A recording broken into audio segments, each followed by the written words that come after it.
Okay, we're at the southeast corner. Southeast corner of the backyard is the fence. That's conducive to wood destroying insects by design. We've got rain gutters that aren't quite diverting water far enough away from this house. So, and I get it. You put the extension out here, and then you're going to be stepping on it like somebody already has. The lawn crew is going to come out here and destroy it. So sometimes when you get, the best prep, and I don't know why the builder lays these splash box out backwards. The best excuse that I ever heard, and it was a doozy, he says, well, the water comes out of here, and then it hits the curb and it broadcasts around like a sprinkler system and disperses it. No, come on. All right, please. Once was enough. I don't need to hear that again. So sometimes, and people don't like to hear this, but the best way to do this is to take the rain gutter downspout underground, and then it comes out to a pop out or to a lower place and discharges like that. And that way it can shed water far enough away from the structure so that it doesn't become a nuisance or a problem. And it protects your foundation. And speaking of your foundation, see these little circles right here? Okay, they're covering up the ends of the post-tension cables. This is a post-tension cable slab foundation. There's different styles. I don't know which one this is. They're all good. But it is a post-tension cable type slab. We got brick exterior. I believe it's pretty much mostly brick. I think we got some cut stone at the front, and then across on the back here, and a little bit of these details. We see that we do have some fiberboard. We have a little bit of fiberboard up there, and it's a dark roof. Those are popular now, but it's a dark composition shingle roof. It's a hip style roof, and we have a turret at the front. This is the parent bedroom right here with the bay windows coming out, and right here in the corner, so this would be the southeast corner of the parent bedroom. On the other side of on the west side of the patio, we've got high soil right there. So that's my method. High soil, parent bedroom, southeast corner. Lawn sprinkler heads. You're going to get tired of hearing this. That's about the third time if you haven't heard it already, but you're going to hear it 2 more times if this is the first time. But lawn sprinkler heads should not be closer to the structure than 12 inches. Alright, coming on along, this is our patio, okay, with bay windows for the breakfast area. And just coming along here is a little finder. Oh, look at you, maybe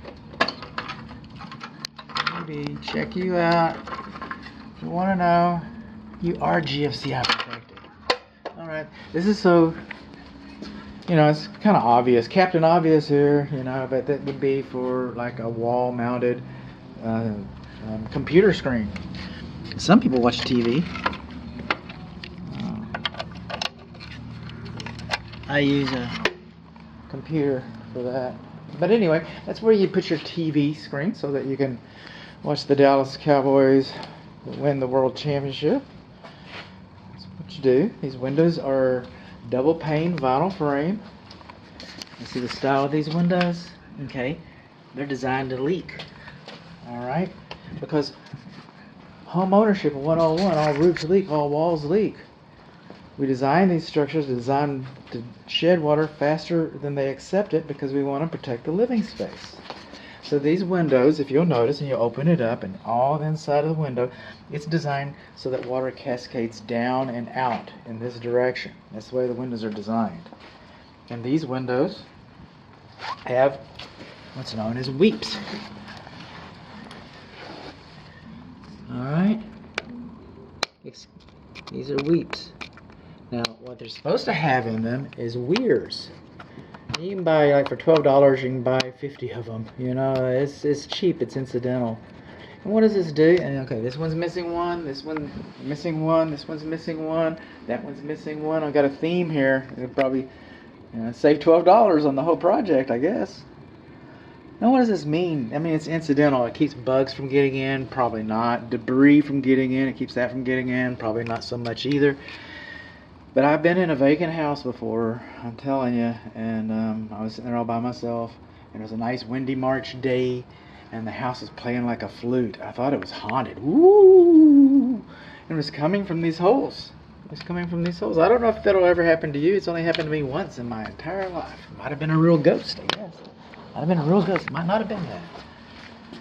But I attributed it, because I went around looking, and I attributed it to the fact that the weirs were missing from the weep holes in the window frames. This one's got both of them. Okay, so you didn't... Our costs aren't 50% yet. These windows should be sealed better. Just asking me. We need some sealant.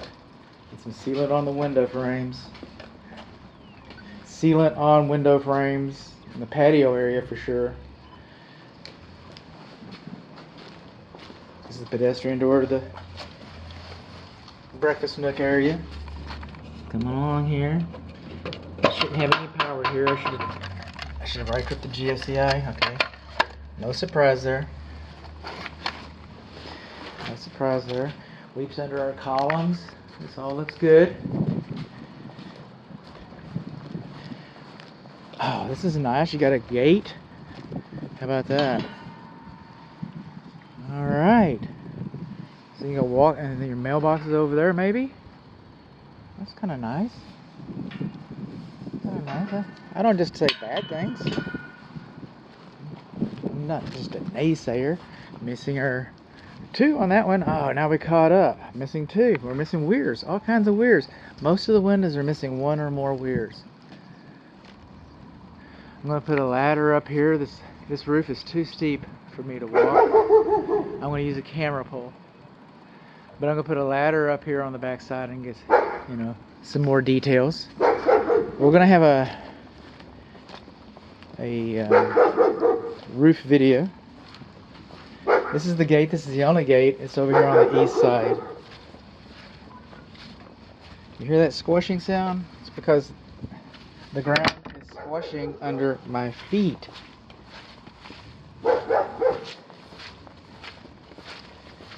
Okay, we're not shedding water fast enough away from the structure. We have a history of water collecting along here. This is going to be a potential problem.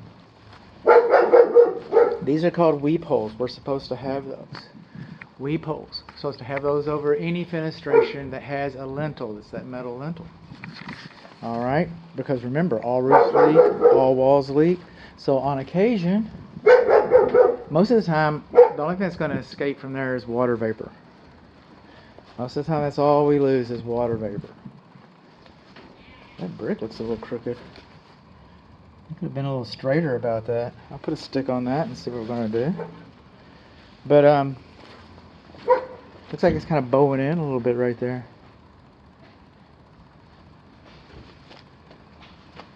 But if you have an event, water will come out of those. That's what they're designed for. Okay. Brick is a great product. It's fireproof, maintenance proof, unless you have to repoint it or unless you paint it or something like that. It's maintenance. The house can burn and the brick will be fine. The rest of the house will be gone. You got wood behind there. So brick is a wonderful product. It's a great insulator. But one of its characteristics is that it's also absorbent. It's very absorbent. And that's why we have the weeps. So that's what those holes are for. If you have a problem with ants or something like that, you might think about or consider putting wire mesh in there. But you do not seal those. You do not seal those. These are called control joints. Some people call them expansion joints. Call it what you will. You got this much wall. It's going to move. There's another control joint. It's going to move. It's going to move for you. That's why we have, if you look out in the street, see those lines in the street? They expect the street to move. We're in North Texas. This stuff is going to move. So hopefully it'll move along these control joints and it will not cause your brick to crack. Hopefully that's what happens here. Your brick might crack a little bit, but that's the design of that. We got some high soil over here. So I got some high soil, more on my node systems. High soil, small garage, east wall, near the electric meter. This is where I got, or you will see that this is where I took the water pressure. In the other video, I think I said 65 psi. When I came back to get a still image of that, the still image is going to show 70 psi. So it is. Coming on along. Garages are the exterior, so this is the smaller east garage. This is where the electric service panel is. It's hand labeled. You're going to see in the plumbing video I said there wasn't a care and use manual in here, and there was. I found it on the floor over there. Garage doors. Are we ready for this? Sweet. No, we're ahead of the curve. We're ahead of the curve. I just took my little party away. Around the front portico and that such. What we have here is the brick with transitions around the turret, and the front portico we've got some cut stone that I was mentioning. Oh, and it continues over the larger garage. Does it keep going around the front? It continues on two sides of the larger garage, on the front north side and on the east side of the garage. I see that we've got kick-out flashing on the rain gutters. Those are good things. I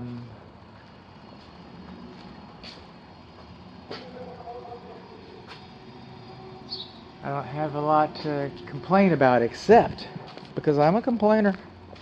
I'm going to do it. I'm a complainer. See the turret? See the way the rain gutter wraps around there?